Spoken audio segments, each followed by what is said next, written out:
극복이 되었나요?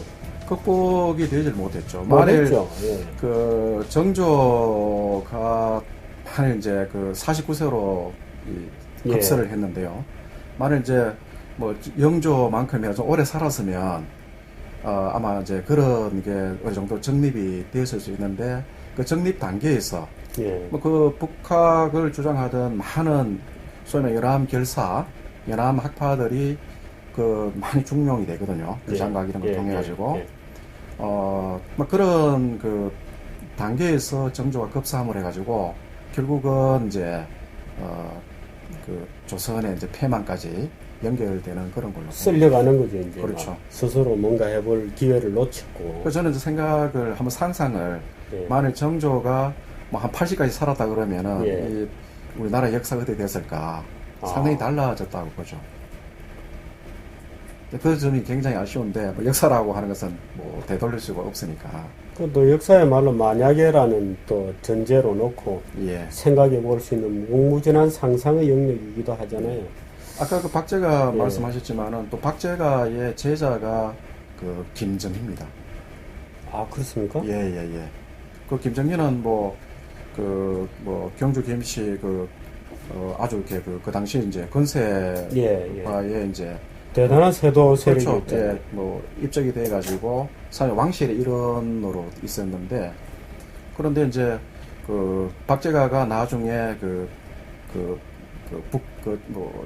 멀리 이제 북쪽 지방에 기양을 갑니다. 가는데 거기까지 가가지고 스승을 이제 이제 저걸 하죠. 케어도 하고 그렇게. 그럼 이제 말하자면 연암 박지원의 말하자면 연암 결사. 그 당시에도 자기들이 결사라는 말을 붙였나요? 그런 의식은 분명히 있었던 것 같습니다. 자기들이 연암의 제자의 제자요 동문이다. 하는 의식은 있었던 그렇죠. 거고. 연암으로부터 이제 그게 시작이 돼가지고 그 연암이 이제 정신적인 지주 역할을 했던 거죠. 그리고 연암이 이제 그때 이제 이런 얘기를 합니다. 가령 이제 정약용 같은 경우를 그때 이제 뭐 젊은 사람으로 이제 그 정부에 나오게 되는데 만일 정약용이 그 당시에 남인이 아니고 만일 노론의 일원이었다면은 또 이게 이 조선 역사가 좀 달라지지 않았겠는가. 연암 박지원하고 다산 정약용이 만났던 적이 있나요? 그렇죠. 왜냐면 그 동시대. 시기는 겹치는데, 그죠? 이 약간, 이 끄트머리에 겹치게 되죠. 근데 정약용의 존재는, 정약용이 굉장히 똑똑한, 이제, 뭐 그런 저거라서, 정약용의 존재는, 뭐 연암결사 쪽에서는 뭐 다 인식을 하는. 그 박제가하고는 직접적으로 뭐 이렇게, 저런 똑똑한 젊은이가 있는가. 뭐 이렇게, 그렇게 뭐 얘기할 정도로. 박제가도 천재고, 다산, 그렇죠. 정약용도 당대의 천재였죠. 근데 그게 이제 남인이었고. 참 동서남북이라는 게 뭔지 참 남인 노론이 부르는 게 정말 참 딱한 노릇이기도 한데 이 다산 정약용의 집안을 일구는 또 이제 백그라운드를 보면 예를 들어서 이승훈이라든지 매부인가 그렇죠. 매부죠. 이승훈이 이제 다산 정약용의 누이의 남편이니까 매부죠. 매부고 또 정약종 또 자산어봇은 약전 그렇게 이제 다 참 그야말로 천재적인 집안의 형제들인데 그쪽 이제 남인그룹으로 이렇게 이제 그렇죠. 가버리게 되고 그때 다산 정약용과 연암 박지원의 어떤 그룹이 일가를 같이 이루게 되었다면 그렇죠. 참 세상이 달라졌겠습니다. 또 달라질 수 있죠.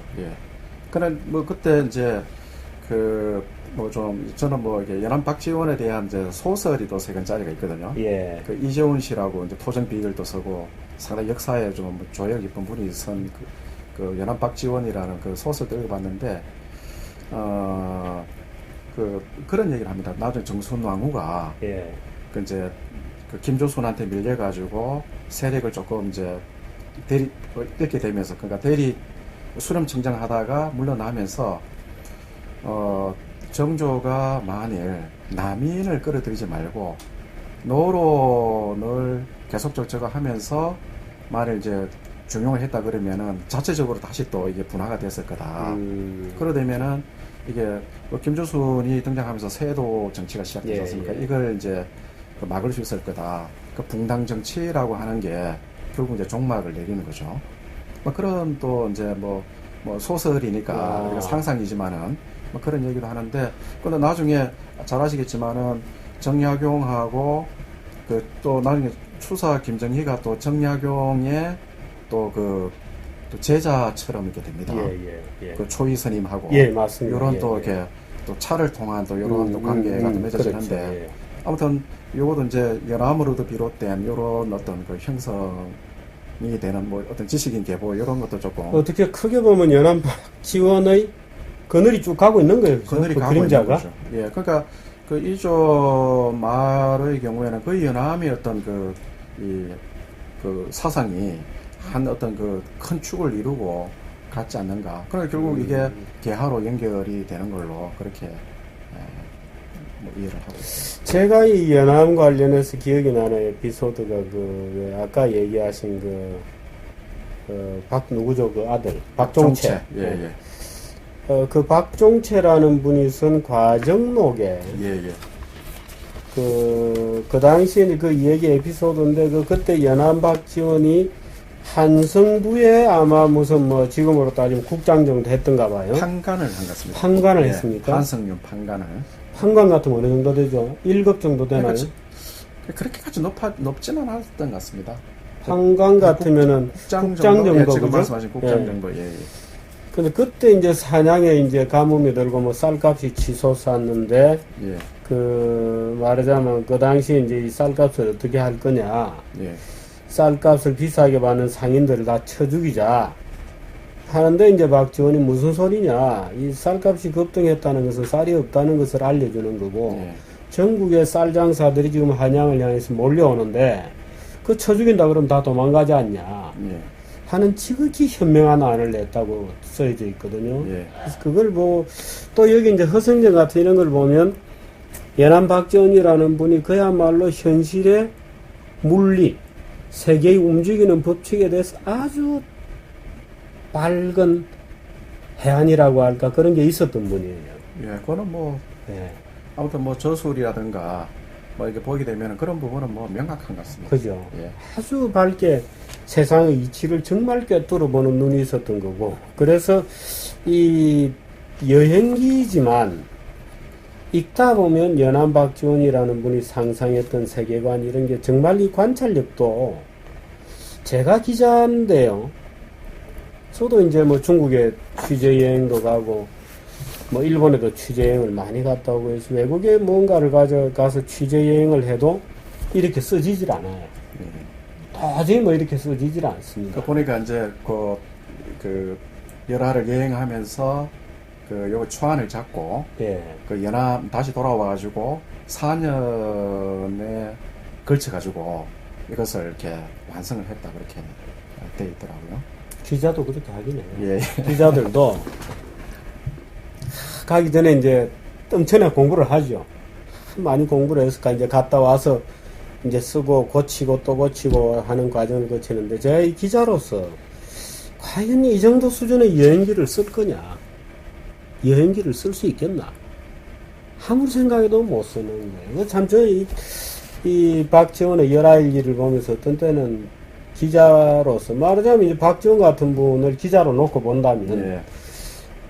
도저히 족탈불급이죠. 참 따라가기 힘든 큰 어른들입니다. 그래서 이런 분들이 있어서 이제 우리가 하나의 등불이 되고 인생에 하나의 뭔가 내가 저분의 발끝이라도 한번 따라가 보려고 노력하고 뭐 노력이 되지 않는 것 같습니다만.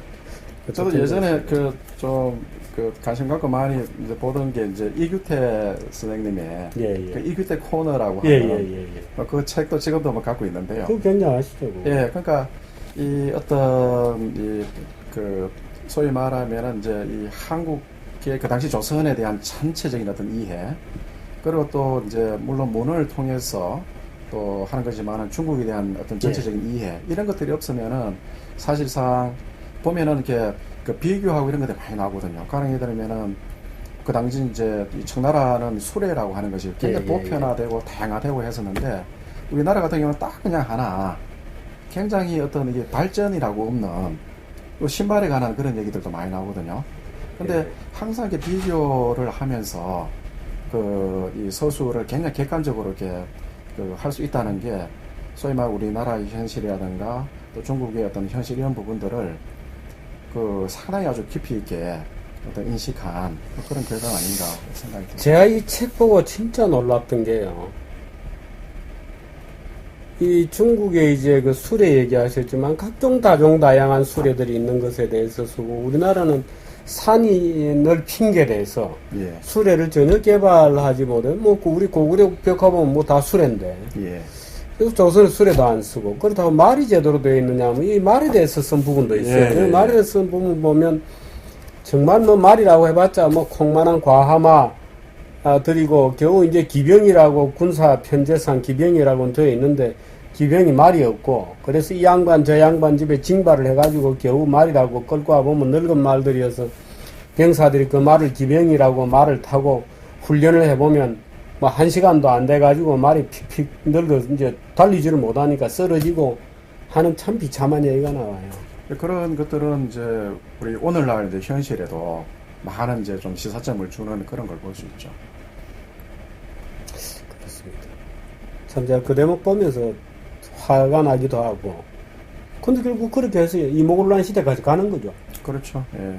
그 나라 망하고. 그 준비가 안 돼 있고. 예. 그 저는 그래서 이걸 열하일기를 보면서 뭐 한 개인도 마찬가지지만은 국가도 마찬가지고 어떤 이게 이 어떤 자기 어떤 우물 속에 이렇게 갇혀 있다는 게 그 얼마나 이게 무서운 일인지 그걸 절감을 했습니다. 예. 지금 우리가 뭐 그 한미 FTA 이런 문제도 가지고 이제 뭐 논란이 많지만은 우리가 이제 뭐 이 무역을 가지고 먹고 사는데 예. 그러면 우리가 뭐 지금처럼 옛날처럼 뭐 세국을 할 수 있는 것도 아니고 그러니까 결국은 이 어떤 개방이라든가 이런 것들이 이제 개방을 통해 가지고 우리가 예를 들어서 국가에 필요한 이런 모든 것들을 이렇게 우리가 받아들이면 되죠. 그리고 우리 거화 시키고 되고 아마 그런 것들이 그 박지원 선생이 이제 얘기하고 싶은 뭐 그런 게 아닌가. 근데 우리는 우리들 자체의 어떤 그 동굴에 갇혀가지고 하나도 이제 보지 못하는 이런 문제가 되죠. 동굴도 아니에요. 우물이에요. 우물인가요? 동굴도 아니고 뭐 동굴 정도라도 되면 괜찮은데 우물입니다. 손바닥 이렇게 가리고 보는 거죠. 근데 그 당시 이제 우암 송시열이 이제 또 죽으면서 유언을 해서 뭐 돌아가신 분이니까 돌아가셨다고 얘기해야 되겠네요. 돌아가시면서 유언을 해서 그 만동묘라고 만들지 않습니까? 예.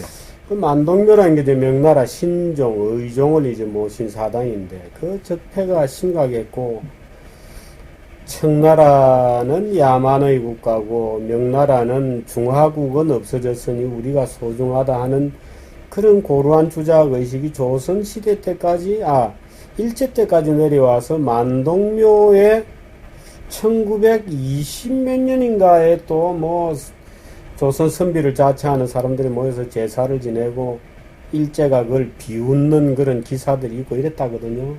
참 박지원 같은 분들의 사상들이 널리 퍼져서 그 당시에 뭔가 새로운 패러다임으로 넘어갔었더라면 참 역사에 뭐 가정은 없는 법이지만 그랬더라면 그 망국도 없었을 것이고 참 우리 자력에 의한 근대화도 될 수 있었을 것이고 그 자력에 의한 근대화가 안 되다 보니까 지금까지도 뭐 친일이다 아니다 뭐 끊임없는 논쟁에 쌓이게 되고 그렇습니다.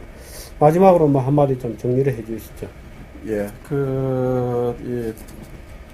이 박지원은 뭐, 그 당시 이제 지배 그 세력이었던 그 노론의 아주 핵심적인 뭐 집안의 이제 자제로서,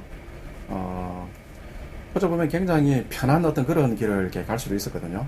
그런 불구하고 어떤 소위 말하면 국민들을 위한 어떤 그런 방안이 뭘까, 뭐 그런 걸 굉장히 많이 이제 고민을 하고, 그런 것들이 어떤 현실의 어떤 부조리한 이런 측면들, 이제 그런 측면들을 이제 하나하나 개선을 해야 되겠다.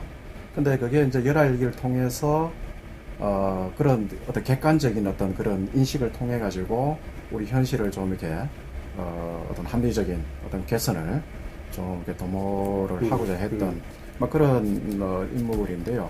아무튼 그 이 연암의 정신이 계속적으로 개성이 되고 그리고 이제 또 이게 개사상으로 연결이 되고 예. 그리고 이게 이제 지금의 이제 우리가 또 개방이라든가 뭐 이런 거하고도 연계가 되는 굉장히 중요한 막 그런 그 어떤 사상사적인 막 그런 측면에서도 중요하고 그리고 또 이제 문학적으로도 소위 말하면 수많은 이제 이 소설들 그 당시에 어찌 보면 양반이 소설 쓰고 이런 부분들이 뭐 별로 어쩌면 없었죠. 예, 상당히 생소한 그런 건데 예. 어떤 그 사회의 어떤 현실을 기획하기 위한 막 그런 측면에서 아주 또 이렇게 유리한 문장으로 아까 그 실장님 말씀을 하셨지만은 아주 문장이 이렇게 너무나 좋다 말씀하셨지만은 이 유리한 문장으로서 아주 무서운 아주 이렇게 어떤 혁신적인 뭐 어떤 개혁적인 뭐 이런 어떤 그 많은 작품들을 이렇게 내고 뭐 그 중에서 가장 이제 대표적인 것이 열하일기인데 이것은 오늘날 뭐 저희들한테도 많은 시사점을 여전히 주고 있는 귀중한 막 그런 그 자료라고 생각을 합니다. 이 연안박지원 이분이 성질이 굉장히 좀 요즘 말로 하면 좀 못됐다 그럴까요? 예. 그래서 누가 연안박지원에게 이제 워낙 글이 좋으신 분이니까 책을 지으면 앞에 서문 또는 뭐 추천사 이런 걸 써달라고 많이 왔던가 봐요. 네. 근데 그 기록에 의하면 연안박지원 선생 저만 하더라도 누가 추천사 써달라 그러면 좋은 말을 쓸 텐데 읽어보고 문제가 있고 뭐 잘못 쓰고 하면 그러면 이 엉터리 같은 글을 썼다고 써준 모양이에요. 네. 그러니까 참 뭐라 그럴까요? 그야말로 뭐 그렇다고 성격이 나빴던 분은 전혀 아니고 거리낌이 없었던 분입니다. 정말 담대한 분이었고 선이 굵어서 뭐 탁 아세하고 곡학하는 이런 성격하고는 전혀 맞지 않았던 것 같아요. 근데 또 그렇게 써주면 이 글 개판이다, 이 책은 별로 읽어볼 가치가 없다 이렇게 써줬다는 거예요. 추천사를 써달라 그러면. 그럼 또 또 하수들이 그 추천사를 또 이 책은 읽어볼 만한 가치가 없다는 걸 또 맨 앞에 붙여가지고 또 제본한다는 거예요. 네. 그러니까 그 정도로 사실은 연안박지원의 뭐 그걸 욕을 하더라도 그걸 한번 모셔보려고 그렇게 애를 쓰곤 했다는 거예요. 옛날 성철 스님 계실 때 예. 그 예전에 좀 행자 그 시절에 있던 아주 젊은 사람들이 나이가 들어가지고 이제 주지가 돼가지고 유명한 주지가 돼가지고 이제 찾아와서 인사 올리는 거예요. 아, 성철 스님한테? 예. 그럼 이제 해인사 백년. 예. 그러면 이제 이 성철 스님이 사람들 중에 있는 자리에서 이제 그 주지를 그러니까 뭐 좋게 얘기를 하지 않고 너 옛날 코 찔찔 흘리고 뭐 이런 얘기를 계속 하는 거예요. 그러니까 이제 좀 그릇이 된 이제 그 주지는 아이고 스님 뭐 이미 다 지나간 일을 지금 뭐 때문에 얘기하십니까? 뭐 이렇게 해서 이제는 뭐 이제 저도 이렇게 아주 열심히 이제 합니다. 뭐 이런 뭐 이제 사람도 있고 어떤 사람은 아니 지금 그 옛날 얘기를 지금 와서 이렇게 뭐 망신해 주기 위해서 뭐 그렇게 막 성질 내면서 그런 사람도 있고 그러니까 성철 스님 얘기는 그거죠. 지가 그렇게 해서 지금 이런 뭐 그런 시절을 거쳐서 이렇게 돼서 얼마나 좋은 건가 이걸 자기는 얘기해 주기 위해서 그러는데 아직도 저렇게 마음 공부도 안 돼 가지고 저래서 주지를 어떻게 할 건가 뭐 그런 이제 뭐 얘기도 좀 있고 그런 것 같습니다. 뭐 그런 얘기 같습니다, 그죠? 예, 연결이 되는 것 같습니다. 근데 연안박지원 참 불타협의 연안결사. 언젠가 통일이 되면 개성에 이제 연안협에 예. 김 교수님과 같이 한번 제가 모시고 가겠습니다. 같이 한번 가시고 연안협 그 지명은 아직도 살아 있을까요?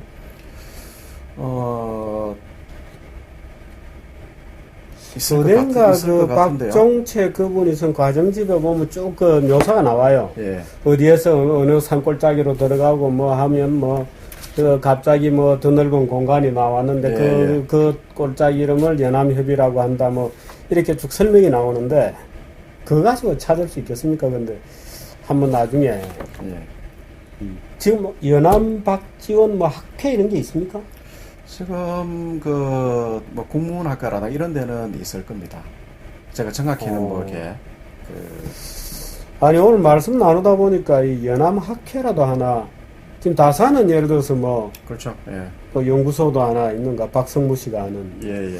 그럼 별로 뭐 다산 정시라고 전혀 관계없이 움직이는 것 같아 제가 좀 걱정을 예, 합니다. 예. 그 다산 이름 붙여놓고 있는데 오히려 실학이 아니고 주작을 가르치는 것 같아가지고 예. 제가 약간 야 이건 아닌데 이런 느낌이 듭니다만은 연암 학회 이런 것도 한번 사실 좀 제대로 좀 해서 예. 우리가 조선의 위대한 문체 반정의 연암에 대한 좀 공부 열기도 한번 좀 일어났으면 좋지 않겠는가 하는 그런 생각도 좀 해봤습니다. 예. 여기까지 할까요?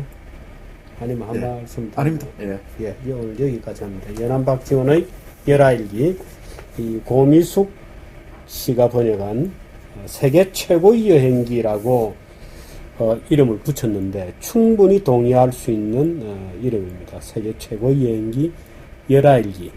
그걸 여러분이 이번 여름에 우리 또 김 교수님께서 이 여름에 한번 읽어보는 것도 좋다고 그러니까 한번 읽어보시기 바랍니다. 아주 디테일이 너무나 좋기 때문에 여러분이 어떤 공부를 하시거든 간에 옛날에 이 선비들이 뭐냐 그냥 공론만 떠들고 이랬던 게 아니구나. 연암이란 분의 이 관찰력이 정말 촌철하는 관찰력이라는 것을 여러분들도 한번 느껴보시기 바랍니다. 여기까지 하겠습니다. 고맙습니다. 예. 감사합니다.